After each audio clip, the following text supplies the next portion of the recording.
Le Piguatuen est un art martial traditionnel qui se caractérise par la recherche des attaques à distance.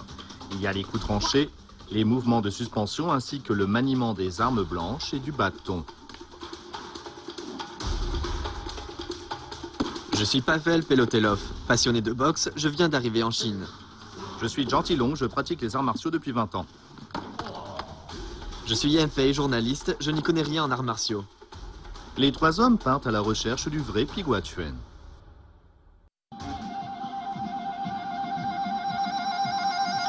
Les arts martiaux sont populaires à Zhongzhou depuis les temps anciens.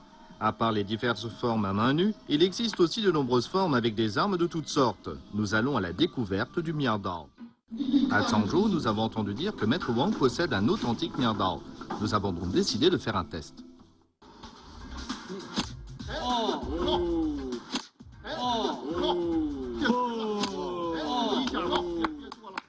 L'acier de la lame est différent des autres. Il coupe sans laisser de traces. Au début, j'étais réticent parce que j'avais peur de briser la lame, étant donné qu'un morceau de viande accroché, ce n'est pas comme un morceau de viande posé à plat. Quand on le frappe, il bouge, mais il s'est coupé avant cela.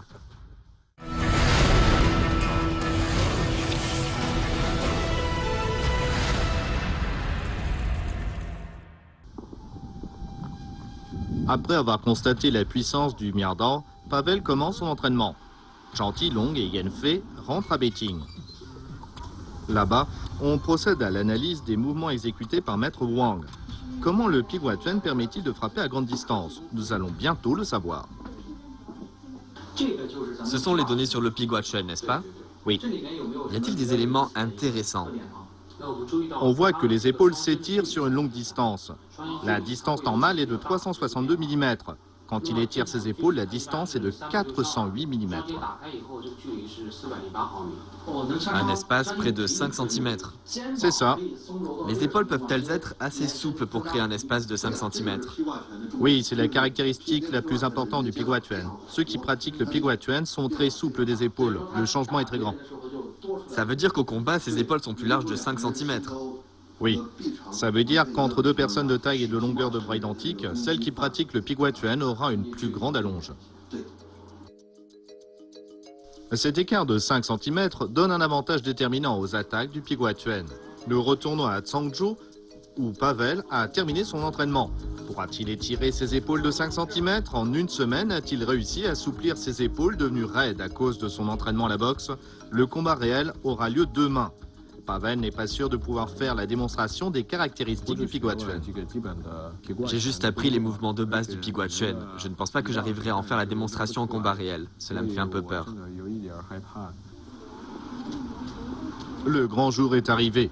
Nous apprenons que le club d'arts martiaux Jerai a trouvé pour Pavel un jeune homme ayant une taille et des bras d'une longueur identique. Celui qui arrivera à étirer ses épaules de 5 cm aura l'initiative. Pavel a 20 ans. Son point fort, la boxe. Il mesure 1,83 m et pèse 78 kg. Sulmong a 19 ans. Son point fort, le Piguatuen. Il mesure 1,83 m et pèse 75 kg.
Tes impressions? Je n'ai jamais été aussi fatigué. Tu t'es bien débrouillé et tu as fait la démonstration de nombreux mouvements de Piguatuen. Oui, tu ne t'es pas entraîné en vain. T'as fait du bon boulot, repose-toi. Merci. Merci. C'est le combat réel qui me satisfait le plus. Tout le monde est content, j'ai utilisé tous les mouvements. En 1899, Ma Fongtu, un maître en arts martiaux, a appris le Piguatuen à Zhangzhou. Il a ensuite enseigné le Piguatuen à son jeune frère Ma Yingtu. En 1926, il s'est installé dans le Gansu. Après la libération, les 4 fils de Ma Fongtu ont perfectionné le Tongbeituen sur la base des théories que leur père leur avait transmises. À partir de là, le Piguatuen, élément important du Tongbeituen, s'est répandu dans la région du Nord-Ouest. Les 4 frères sont surnommés les 4 héros de la famille Ma. Notre expérience du vrai Kung Fu n'est pas encore terminée. La 3e étape de notre voyage est Lanzhou, dans le Gansu.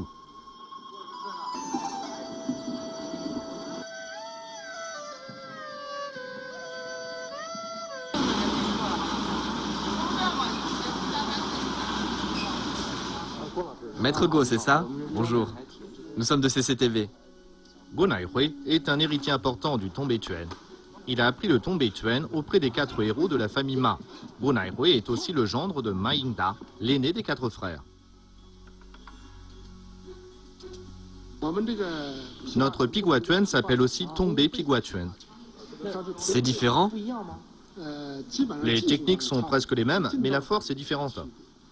En d'autres termes, c'est une autre forme de Piguatuen. Disons que c'est une branche du Piguatuen. Ah, d'accord. Le Tongbeituen inclut le Piguatuen, le Batituen, le Fanzetuen, le Chouqiao et le maniement des armes du Nord-Ouest. Les techniques de base du Piguatuen du Nord-Ouest se décomposent en 12 mouvements. Les mouvements sont rapides et violents, avec une grande force.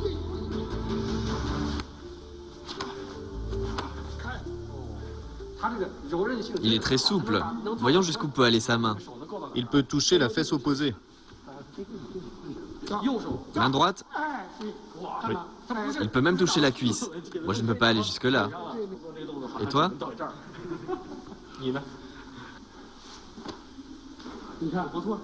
Vous voyez, pas mal. Je vais te montrer quelque chose. Pourquoi est-ce qu'il faut refermer après? Parce que si on ne le fait pas, on prend un coup ici. Il faut se protéger. Bien sûr.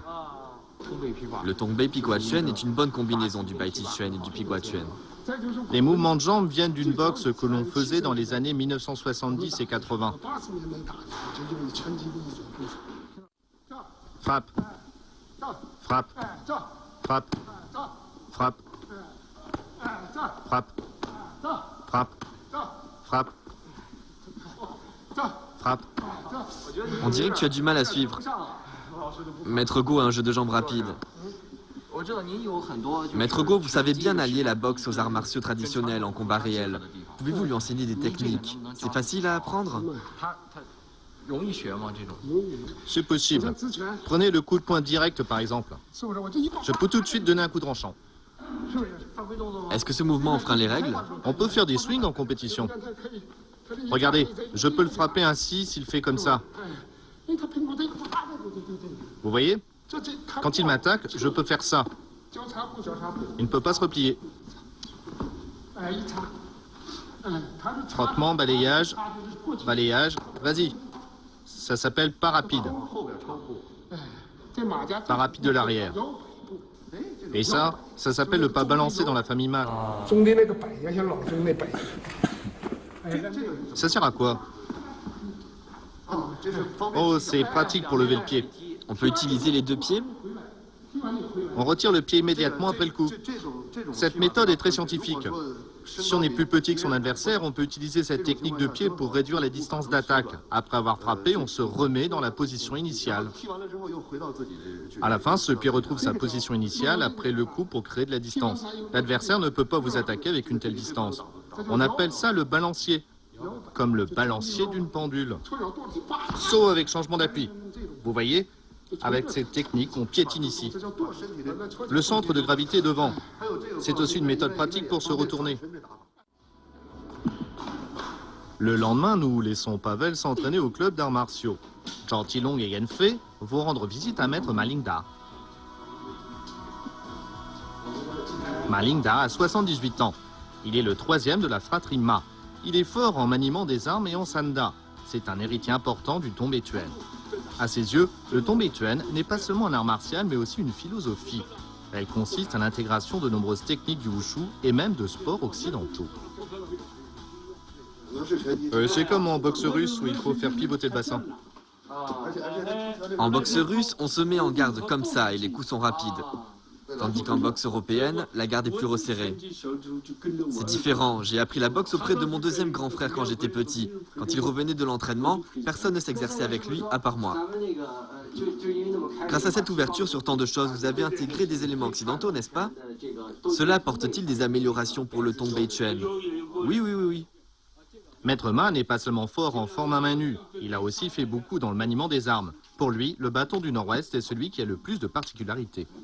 Il y a de nombreuses formes au bâton dans le Nord-Ouest, comme le Tianchi, le Fengmo, le Danyose, le Xiaonyose et le Putan.